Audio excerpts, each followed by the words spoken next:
Livonia Chamber of Commerce welcomes you to Connecting Cultures to Business, our third annual Diversity and Inclusion Luncheon, designed to help us improve our business relationships with people by overcoming barriers regardless of culture, age, or gender. For this year's program, we will get valuable perspectives from a diverse panel of professional women. I'm Dan West, the president of Livonia Chamber of Commerce. We are grateful you took time to join us and fill this room for this important discussion. We have all taken a productive step today towards building a warmer business environment here in our offices, in our communities, simply by showing up and participating today. With many of these events, you got to acknowledge the sponsors, and we're very blessed to have great sponsorship support and business support in the Chamber for what we do. And for this event, we're grateful for the generous support of our 5 sponsors: NYX Incorporated, Schoolcraft College, Masco, the law firm of Fawstone Bond, and PNC Bank. Please thank our sponsors.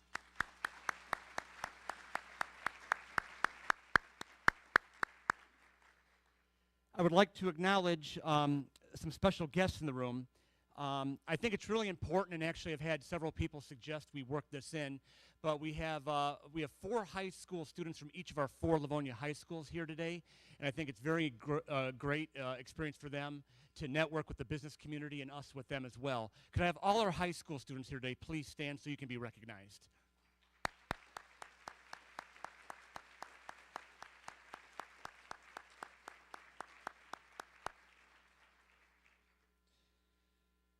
All right, and there's one other person I would like to acknowledge for her support in guiding us on this program, really the last 3 years. Vaughn served on our panel for the first 2 years and continues to be a valuable advisor to this and other multicultural initiatives for the Livonia Chamber. We're happy she joined us again today as a spectator. Welcome back, social media and marketing expert Vaughn Nguyen.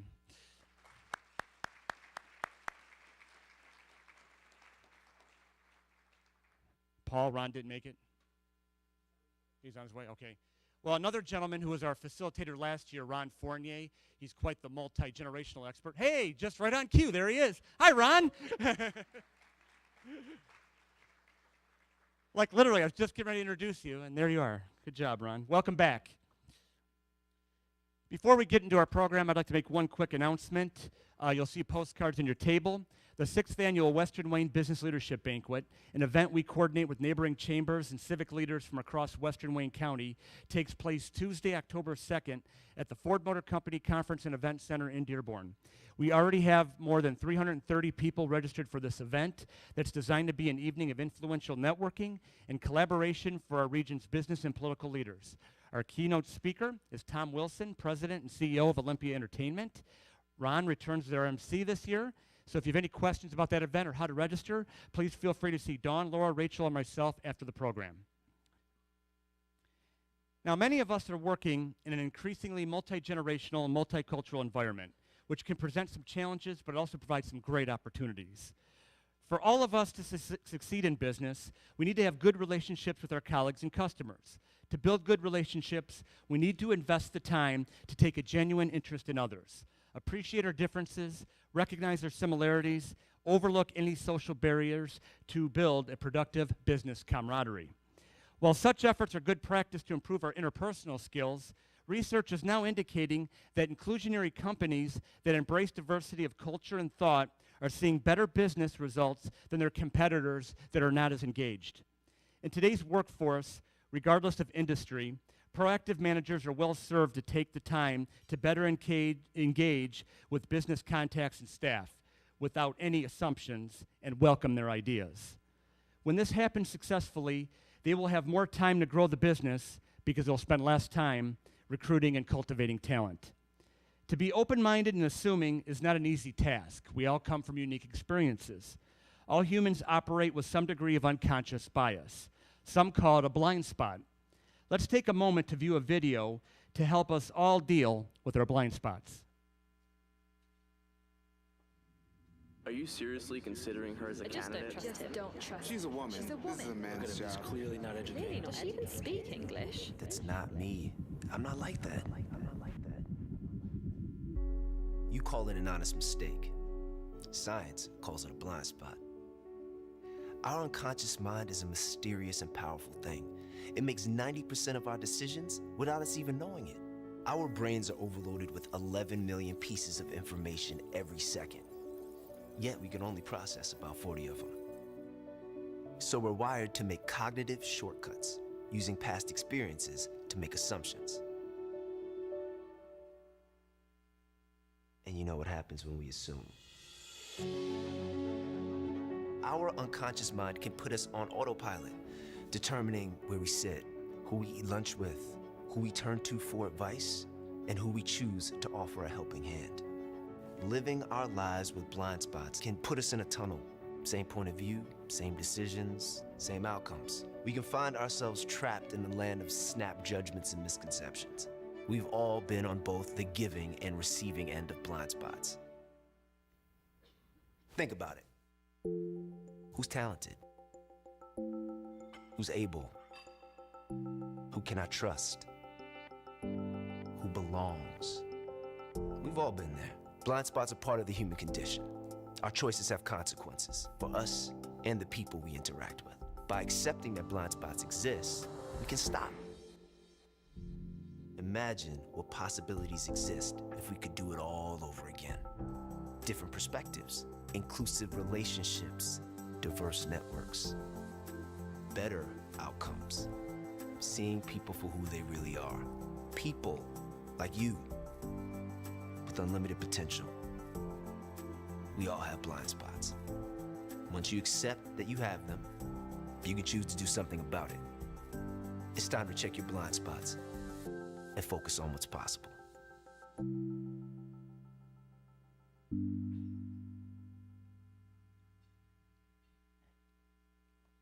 That and other similar videos are promoted by the CEO Action for Diversity and Inclusion, and they're available on YouTube. There's several other videos of similar subjects, which I think you'll find very interesting if you're interested in exploring the subject more.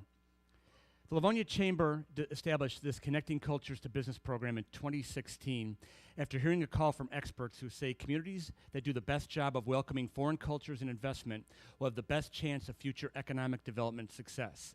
This program is centered on ideas to improve professional relationships in a multicultural and multi-generational environment. Now, just because today we have an all-women's panel, that doesn't mean this is exclusively a women's issues forum. This is a people improvement forum, as we strive to look beyond our cultural, generational, and gender biases to strengthen our professional relationships.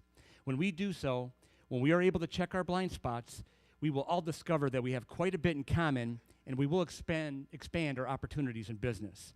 It's really simple. When we restrict our perspectives, we push away business. When we expand our perspectives, we grow our market. This discussion has been a year-round focus for our Livonia Chamber of Commerce Board of Directors. Our organization's leaders are fully vested in strengthening the Livonia's business community's position as a dynamic, inclusive place. At this moment, can I have all members of the Livonia Chamber of Commerce Board please stand so they can be recognized?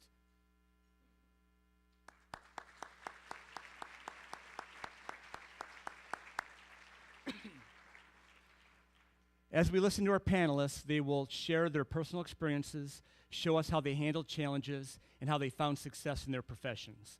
Please keep an open mind as we engage in this discussion that's designed to encourage all of us to take the time to respect everyone's individuality. As the author, speaker, and educator Patty Dye said, create inclusion with simple mindfulness that others might have a different reality from your own. Notice you have 3x5 cards on your tables. If you wish to ask any questions of the panel, please write them out. Dawn, Laura, Rachel will collect the cards and we'll get them to the stage so they can be asked. And also, if you're interested in continuing this conversation on social media, use the hashtag #ConnectCultures. And what's great about that, we can continue the discussion beyond our gathering today. Now let's meet our panel. We are truly blessed that each of these successful professionals were able to find time to join us today. We're really glad they could join us. First, she is the executive director of the Michigan Muslim Community Council, where she organizes and coordinates various community-based events on a national and local level that builds relationships through interfaith work and collective collaboration to advance the voices of American Muslims. She previously worked as a teacher and has spent most of her life involved in community service, activism, and civic engagement. Please welcome Sumaiya Ahmed Sheikh.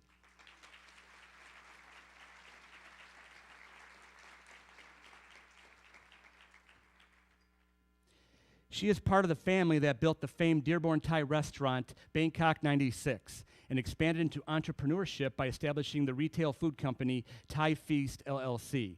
Along with her mom, she was able to share her family's Chinese Hmong roots in the 2008 Clint Eastwood film Gran Torino as cultural food consultants for the project. Her parents lived in Vietnam and Thailand before she was born in France and eventually raised here in Metro Detroit. Please welcome Caroline Vang-Polly.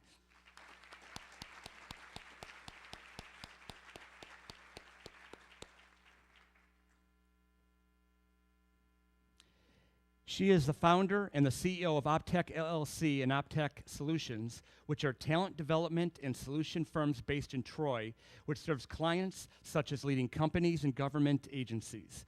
She is a certified public accountant who serves on numerous workforce and nonprofit boards and committees. She's earned several professional honors, including once being named to the prestigious Crain's Detroit Business 40 Under 40 list. Please welcome Ronia Kruse.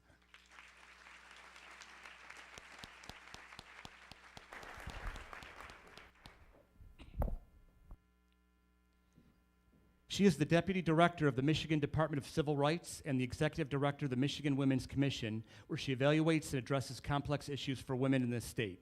She previously served in various leadership, community outreach, management, and government affairs roles for several organizations. And she is the past Executive Director of the Greater Farmington Area Chamber of Commerce. Please welcome Mary Engelman.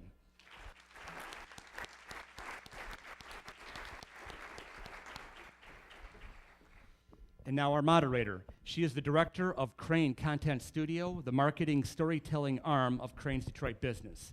She's been a journalist for more than 20 years, which included time at two major daily newspapers, the Kansas City Star and the Detroit Free Press. She also serves on the Rochester Board of Education, where she can exercise her passion of connecting students to the business community. The most risky decision of her career was hiring me as a reporter 20 years ago at the Daily Telegram in Adrian. Ladies and gentlemen, please welcome Kristin Bull.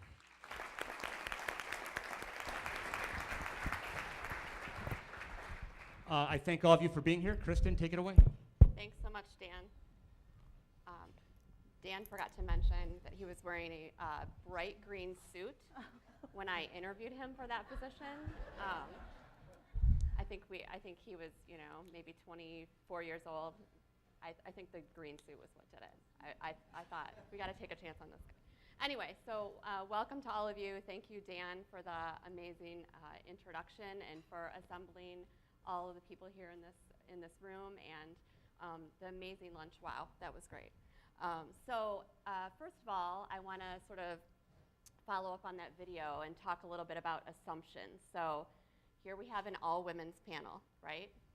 So nice job, Dan, for assembling this all-women's panel, but this is not a women's panel. So we're not here to talk about work-life balance. We're not here to talk about, like, all of us, we can all bring home the bacon. We fry it up in the pan every morning before we get our kids off to school. Like, that's not what we're talking about here. So we're here to talk about stereotypes and assumptions in gender, in culture, and in generations, too. All very important. So some of the things that Dan talked about. We know that diversity drives performance in business. So I saw a recent report from McKinsey Global Institute. It showed that gender diverse companies perform 15% better, and ethnically diverse businesses perform 35% better than their non-diverse competition. So if you just think about that right there, this is an important conversation to have every day. So the conversation, I think, goes beyond those statistics about the ROI for diverse companies, because along with diversity, I think, comes responsibility, right? So let's start right there. So let's talk about a business situation where you felt maybe a little bit of a condescending attitude in one way or another because of your gender, your culture, your generation. And I want to just talk about how you felt and, most importantly, how you've grown. So Sumaiya, I'm going to put you on the spot here to start the conversation.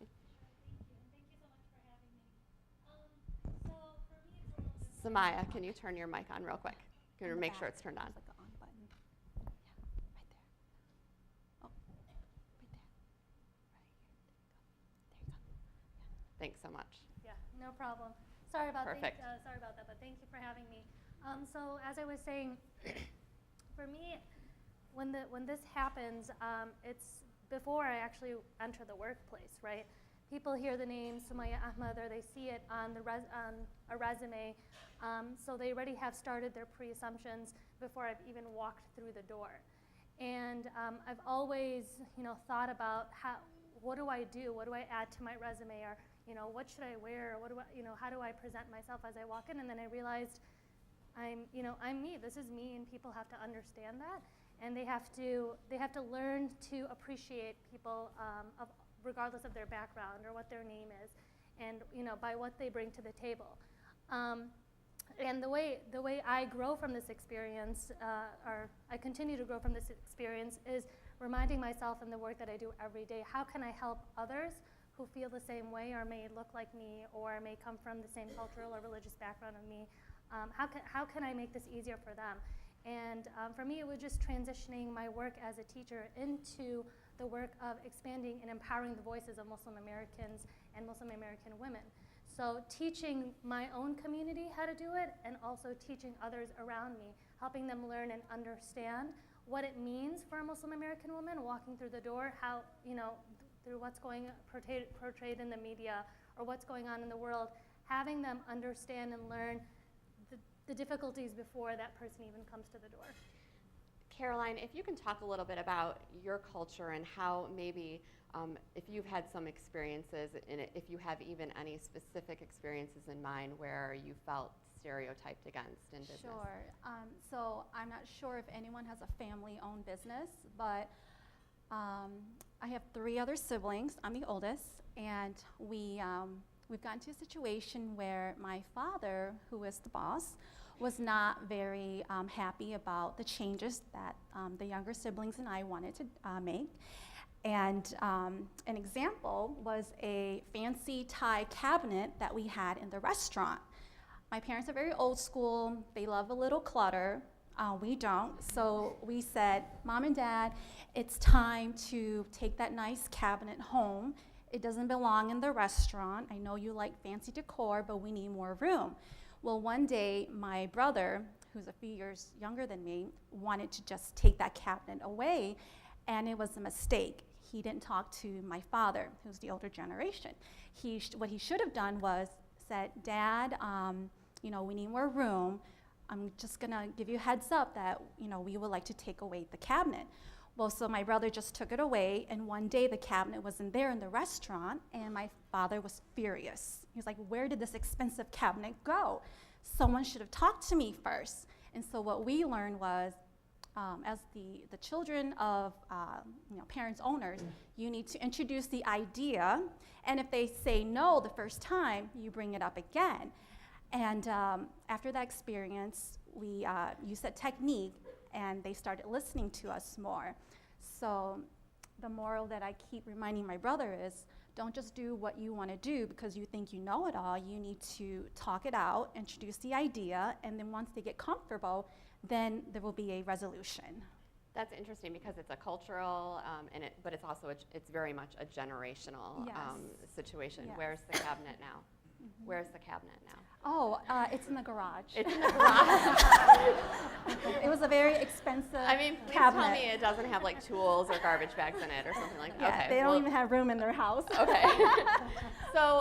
And you bring up a really interesting point about family and cultural and generational differences in family. And Ronia, also a family business, and so I don't know if you have any similar stories or a situation like that where you grew from a situation right within your family and the management of the company.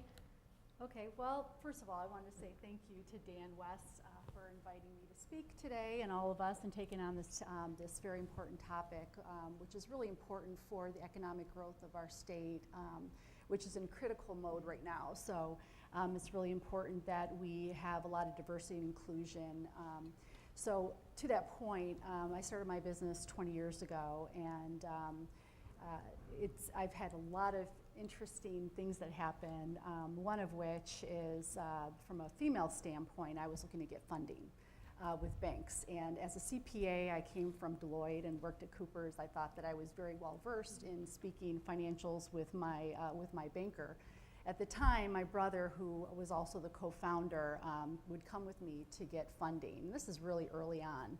And it was amazing to me that despite the fact that I had the expertise, I was the person that really understood the finances, that they would stare at him and they would talk to him. They would never make eye contact with me. And I just thought that that was very perplexing.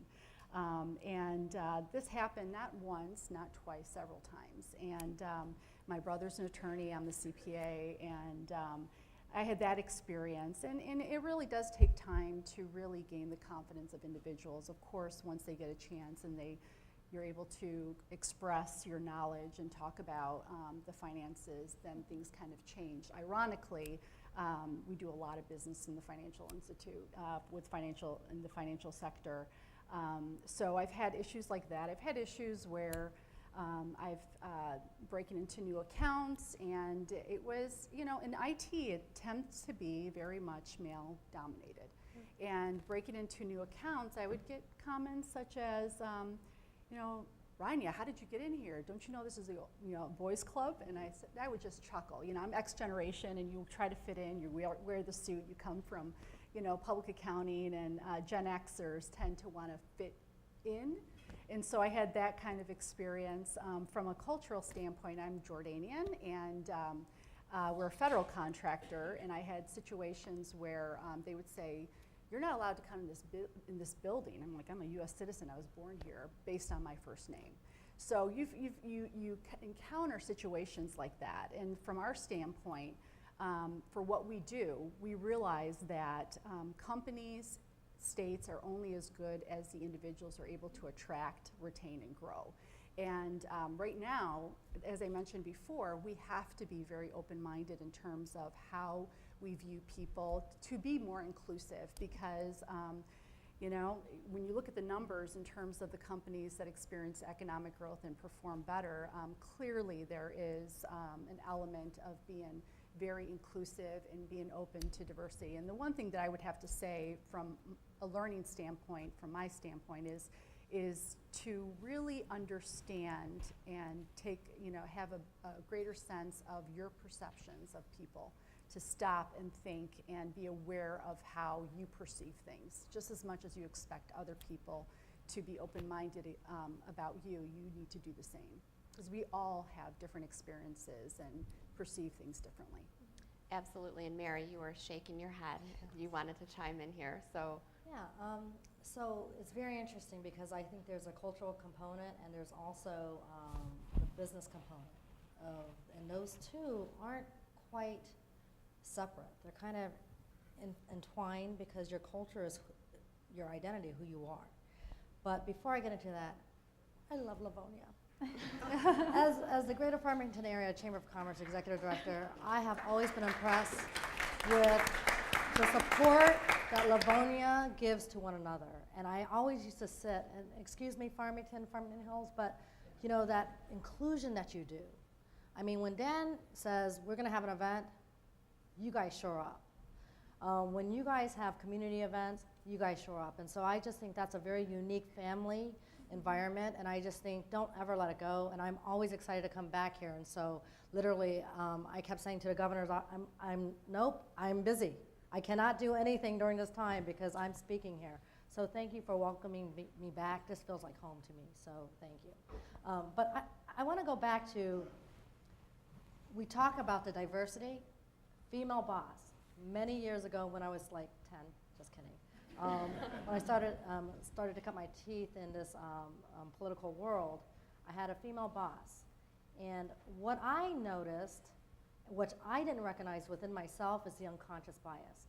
Meaning, I worked in this environment. I had come from an environment where I worked in my parents' business, so I'm half Korean and half black, so Asians, and I'm just stereotyping it out there, love to own their own businesses. And they love to use all of their children as staff because they don't pay us. So I was used to working long hours and working hard. So when I got here and I worked in this environment, I noticed that I was constantly overlooked for positions and growth, even though I was qualified with the education, Everything that I did was just spot on. And the reason why I know that is because I've always been told by my mother, and this is a cultural thing, you as a female, as a black woman, as an Asian woman, have to work harder just to be noticed. So that was ingrained since I was born. And that's where you talk about the unconscious bias starts at home. It is what you're being fed by your family members, by the TV, by everything, by your coworkers, by your siblings. So all that unconscious bias is just building up, and that's all you're being taught since the time you're 4 years old. So I'm noticing, people are moving up, getting elevated within this office, and I'm like, God, I'm working my butt off. We're not being televised, are we? Because I just said the B word. Okay. I think you're okay. I think you're okay. But I did notice that I was starting to hire people, but I was being told that they need to start at more money. And that was when it really hit me that I wasn't like other people because I'm different. And because I had a female that was my boss, I had to attribute it to something other than just being a woman and, and not even doing the work, because there were plenty of other offices that were offering for me, and she would stop that. So once I realized that there was so much unconscious bias that I was never going to move up, and I was constantly hiring people in under me that were making more than me when I had been there for 7 years, I knew that I had to make a change. So when that happened, I didn't get angry.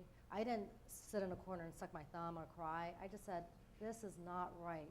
So I now have to be an agent of change. And from this point on, every position, every interaction I have, whether it's with my children, whether it's with people on the street, whether it's when I'm at the grocery store, I'm going to be an agent of change. And that's how I take that to the streets. And I'm blessed where I'm at, but every time I'm talking to someone, I see you. I see you, and I fight those unconscious biases that I may have within myself, and I resist them. And that's how you make change in where you live, in where you work. And that's what I do every day.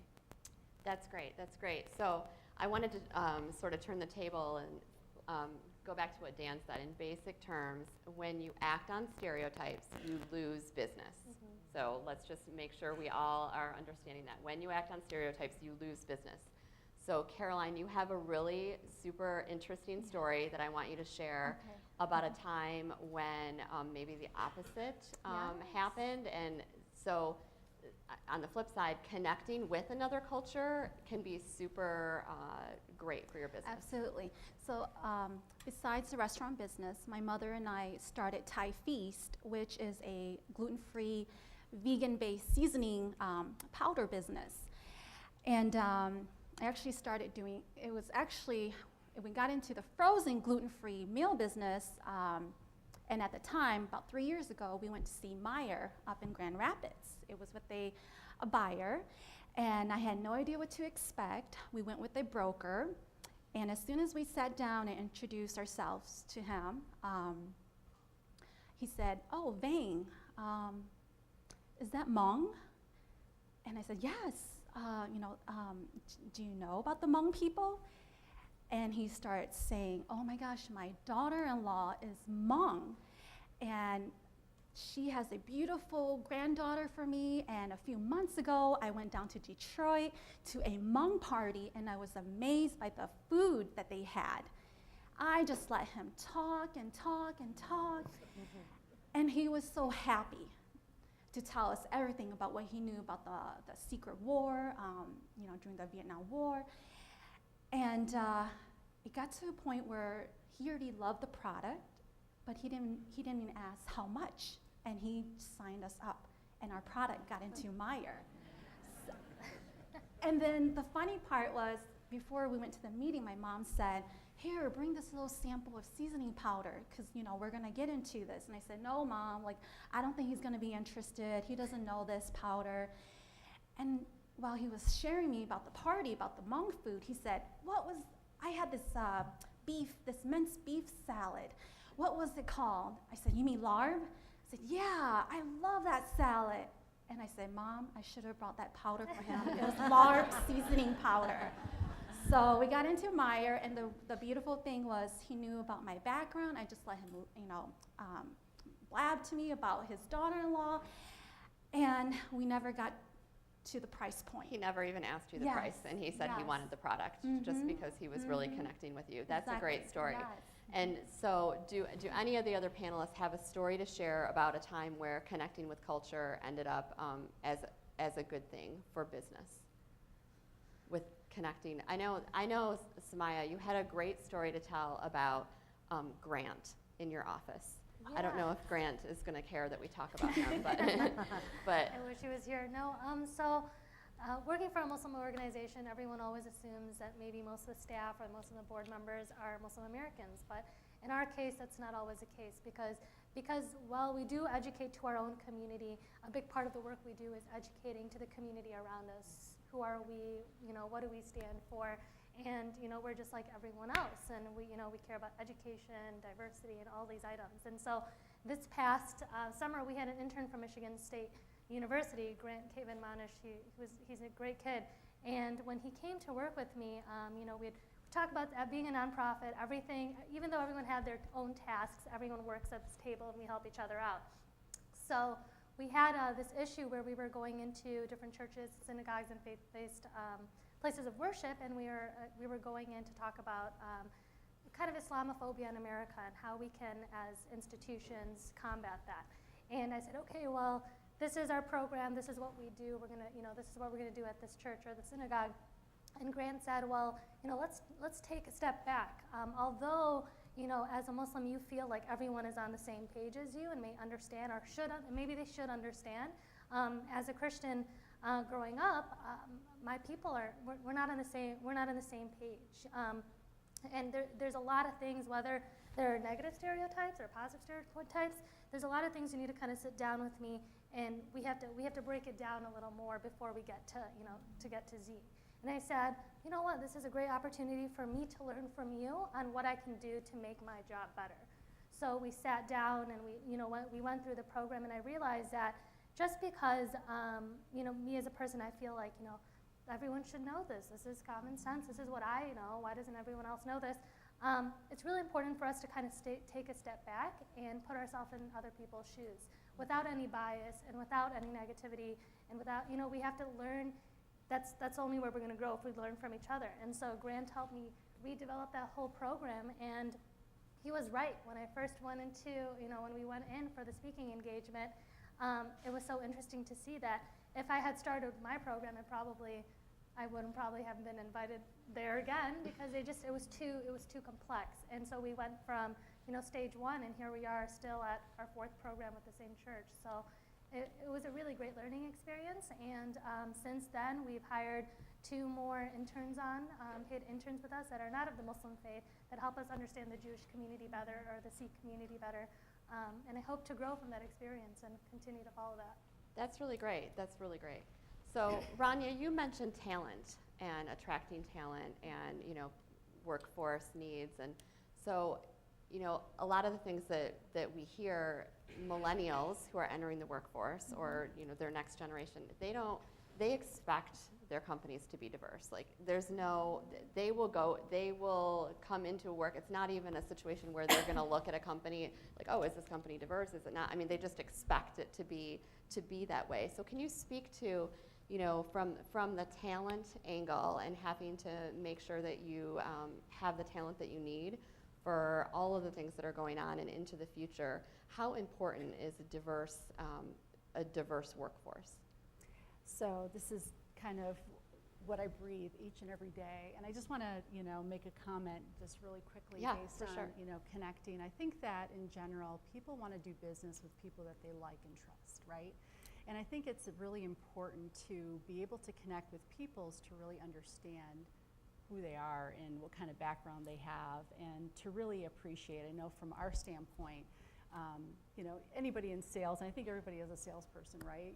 It's important to connect with people, and I think it's oftentimes when we meet with individuals, we want to understand their background, what cultural background, where do they come from, what is their experience, their work experience, just to be able to connect a little bit better. So having that open-mindedness to connect people in a different way and not have those biases. So with that being put aside, in terms of talent, and we've been really, really involved. I just want to kind of paint the landscape with what's going on with talent right now. Right now there's an unemployment rate of under 4%. And we got tapped by the governor's office to do a lot of research on the talent gaps that we're experiencing in the state of Michigan. And I'm not sure if anyone's aware, it's called the Marshall Plan, which is the platform that really came out and said between now and 2024, there's going to be 811,000 vacancies in 5 different disciplines. A big part of it, 270,000 in the IT area, a big portion in advanced manufacturing, in the skilled trades, healthcare, and then professional services. And this is a major, major problem. And when we go out and talk to organizations, they don't really necessarily understand how the landscape has changed so drastically. I mean, we're dealing with different generations, but we're losing a lot of our students, a lot of the millennials, to states outside of Michigan. I mean, we saw during the economic downturn a lot of people leaving the state. And now there's a lot of exciting things happening, but we're seeing a slowdown in the productivity because we just don't have the talent. And what's really scary is that usually when the unemployment rate is that low, usually you hit a recession. And so it is a critical issue that a lot of people need to be aware of.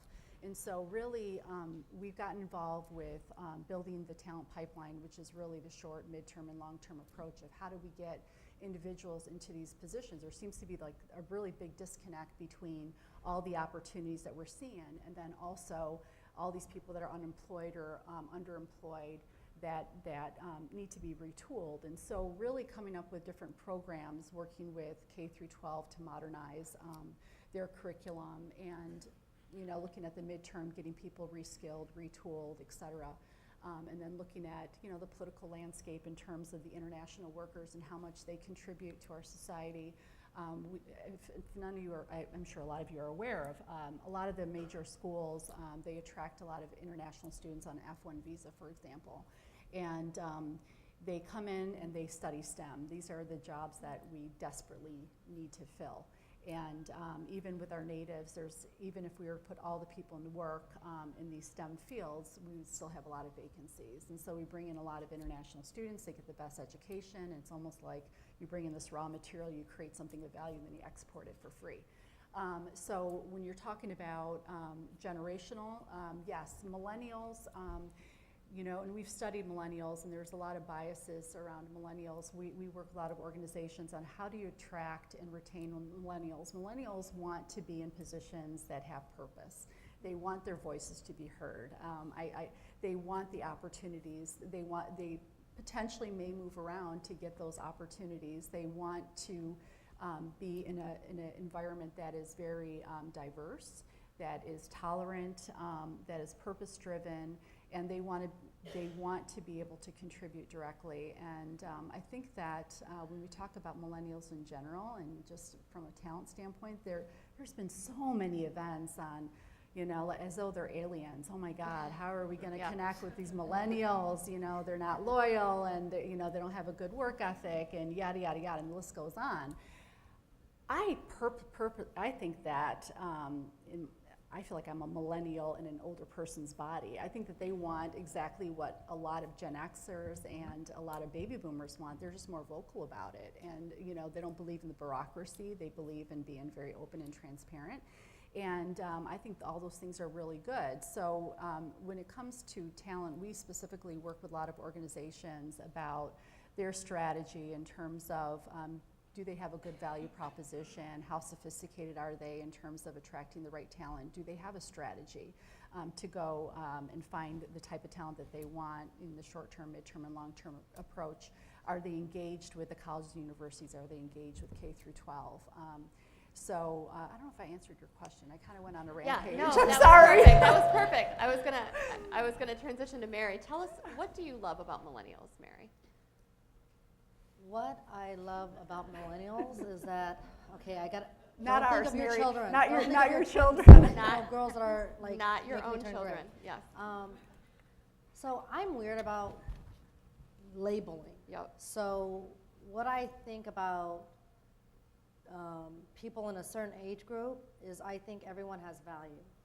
And I think that, you know, we like to put things in boxes because it's easier to compartmentalize. We've got the senior citizens, we've got the persons of disabilities, which in our mind what we describe as disabilities. We've got these younger kids that are millennials and they want this.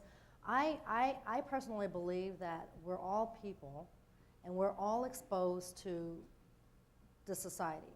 We have the smartest kids in the history of any time period because of the technology. My children speak Chinese, even though we're Korean. My mother's very upset about that, by the way. But that's what the schools offered. They talk to people in China.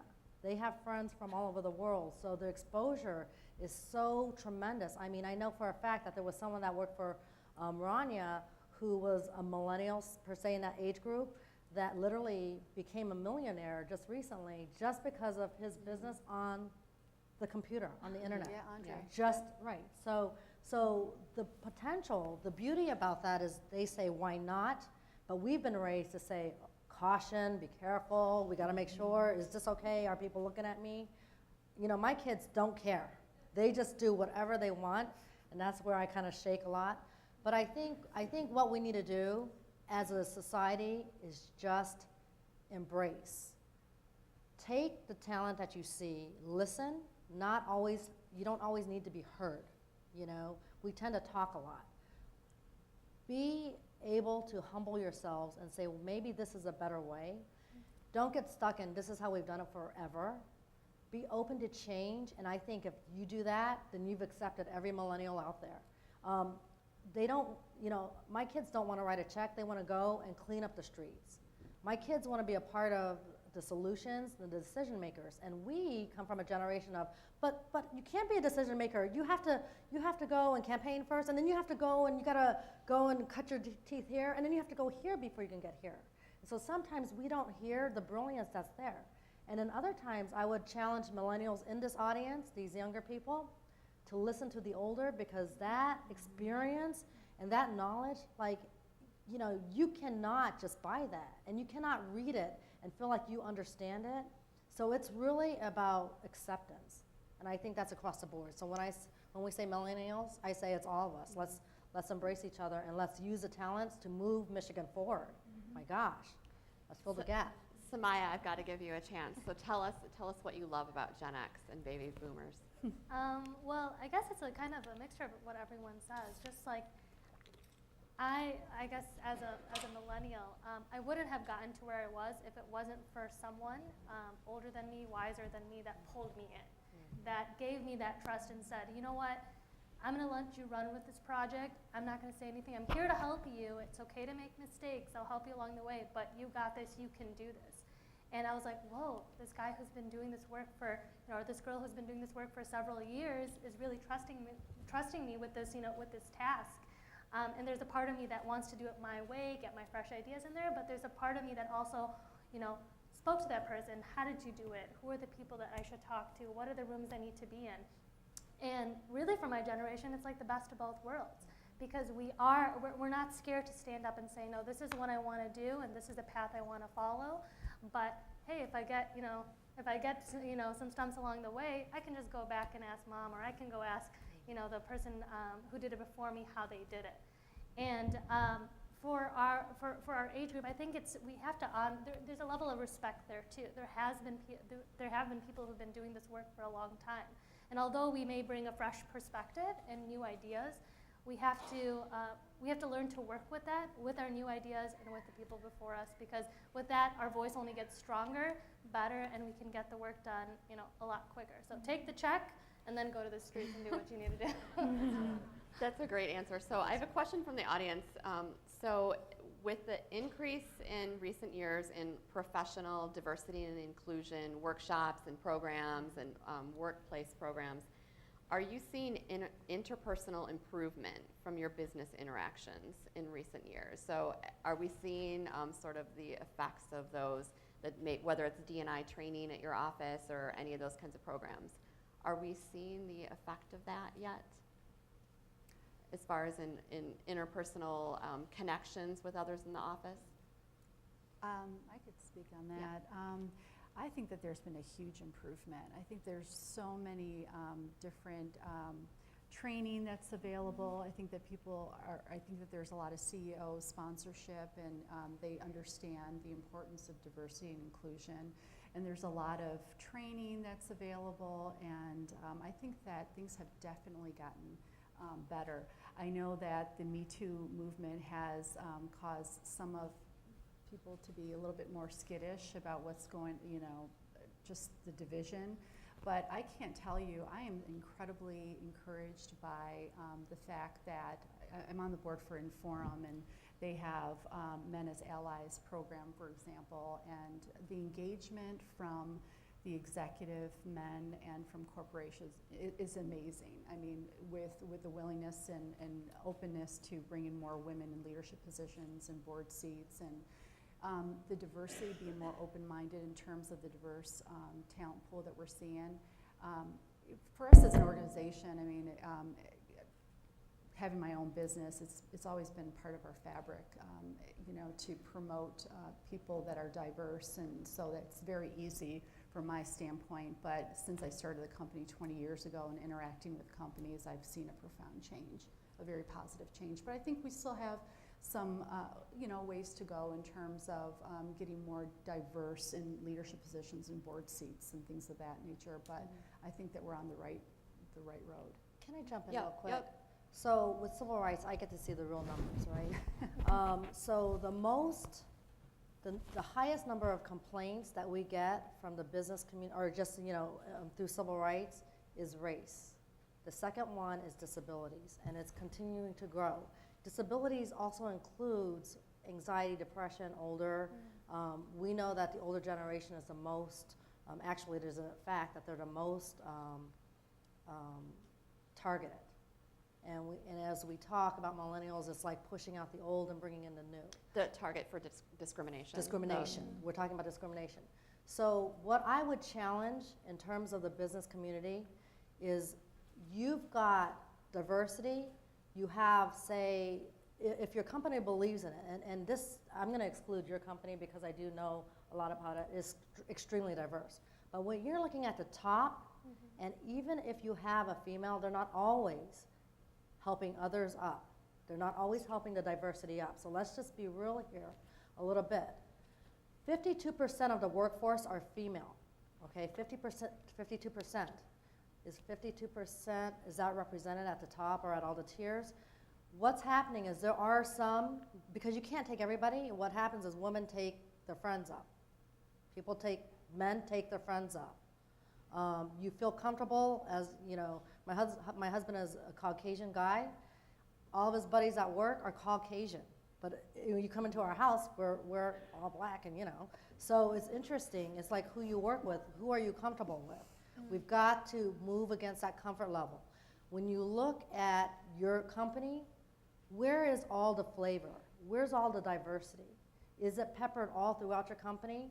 Are you creating programs to not just talk about diversity, but training people for leadership roles from one step to the other? Are you looking at, not the few that are at the top in the C-suite for women, and this is the Women's Commission speaking now, but are you looking at the bottom and lifting up the diversity? And the diversity, guys, I'm telling you, it's also white males. Let's not get it twisted, right? If you're a CEO woman, right, and you have a certain number of percentage of women working in your company, what is the percentage of men, and what is the percentage of white males? I mean, diversity is bringing something different, right? That's why companies do better when you have diversity. A white male brings a perspective that I could never relate to, but I bring a perspective that a white male can never relate to, or as you could never relate to, right? So we have to think of diversity in a true sense of the word, of how you were brought up, of who you are, the experiences you have, and that's what makes the company freaking awesome when you have a plethora of that. Well, and it's diversity. It's not only diversity of thought and innovation, right? So we had talked a little bit about this last month when we met about it's also about accepting different thoughts and different methods of creativity. And I don't know, Caroline, if you want to speak to that a little bit, but that's another part of this whole conversation. So in the family business, especially in the restaurant world, when you have an older parent who has done his or her way, and they live by the motto, if it's not, broken, then, you don't need to fix it. Recently, we opened a second restaurant in Detroit, and it was a very tough decision. My mother had decided that she was going to, spread her wings in another location, and my father wasn't very happy about it because he needed the family to stick together and share the responsibility. It got to the point where my mother and I were getting uplifted by, woman empowerment and leadership. We wanted to add more things on the menu, but my father was concerned that we would have to retrain the chefs, and that's too much headache. Well, we just couldn't stand doing the same thing anymore, and I was seeing the effect on my mother. There were times when she would call me and just vent, and I thought, this is not healthy. I need to find a way for her to be creative in the kitchen. And we spent about 4 years, looking around for a new location, and when Detroit came up, we signed on with Detroit Shipping Company, where we do food truck style food. So she's been there for almost 2 months, and she is doing a marvelous job. She's her own boss. She's creating food, she's changing her menu whenever she wants. And now when she calls me, she's not venting. Of course, she has more on her plate now, but now it's more of like, oh, I just, we just need more ingredients, do this and that, and I actually have to slow her down a little bit. But it's not that venting like it used to be at our Dearborn location where there are too many chiefs. So now she's her own boss, and she's just doing her thing, and I'm all about uplifting the next woman to get where she needs to be. Because I've seen other people step in for us, and I want to do the same thing because it does make a difference. So it was all about an opportunity for a different way of thinking and a different way of approaching. Okay, Yes. so Dan tells me that we have one more question, or about one more question. So what does the panel see in terms of what the employment landscape will look like in the next 5 to 10 years? Will we still need to be understanding cultural differences? Or will time not make our differences seem so vast? So will we be up here having a conversation like this in 5 to 10 years still? Mary, yes? Oh, yeah. Yeah. Because, we've had, these cultural challenges since the beginning of time, since there was a man and a woman. So, but is it getting better? Yes. Is the needle moving? Yes. Not as fast as we need it to. But what's going to happen, and Ronia talked a lot about how there's a talent shortage. At a certain point, we're going to have to just start, being uncomfortable and start looking at the talent base here in Michigan and start retooling them, because you're not going to have the people to man your companies and so on. So I think that we're going to have this conversation, but, as civil rights is always trying to move the needle forward, as trying to fight for things to change and embrace that, I think we're going to always do that. And then, and I don't know if we get a last minute to say something, so I'm going to just say it now. I'm going to ask one lightning round last question. Okay, good. So then I'm going to save it. 30 seconds. So that's all I have. Hopefully it fits That's in all I with the got. question. So I'm going to make it fit. Have you're you all met me? you're all very successful women. 30 seconds. What drives you, Sumaiya? No doubt my passion. My passion really drove me to do the work that I wanted to do today. And so if you can find that one thing that you're passionate about and make the best the best out of it, where you can create financial stability, but also do what you love every day, find it and make a way to make it happen. And you have phenomenal people that are on this panel, and there's phenomenal people in the audience that can help you do that. So don't limit yourself, find your passion, and make it work for you. Great answer. 30 seconds or less. Caroline, what drives you? Knowing that there's still inequality, knowing that there's a woman out there who still needs support to get where she needs to be, keeps me up at night sometimes. If it's not my children, then it's that. Ronia. Oh gosh, I'm passionate about people, growing people, and creating an environment where all people can grow and thrive. That's really important. I have 3 daughters, and I hope that we're not having this discussion 5 years from now because we have more pressing issues to discuss. So Absolutely. Mary, bring it home. People are it, right? So what drives me every day is to have that one success story. And if one person in this room leaves today and what the power they have in their hands, we all have power in our hands.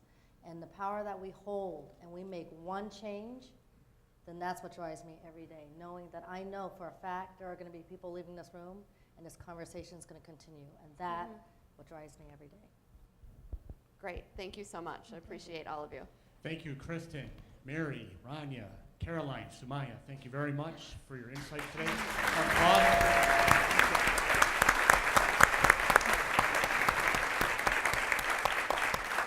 Thank you to the generous support of our sponsors, NYX, Masco, Fasson Bon, and PNC Bank and Schoolcraft College. Thank all of you. Folks, we had over 200 people show up for this event, which I think is phenomenal. Love the high school students, love all the industry represented right here.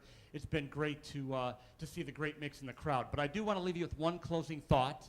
And I believe we have a slide that will show that here in a minute. Remember, I said this earlier, and it's on your program, create inclusion with simple mindfulness that others might have a different reality from your own. Folks, have a great afternoon. Talk to you soon.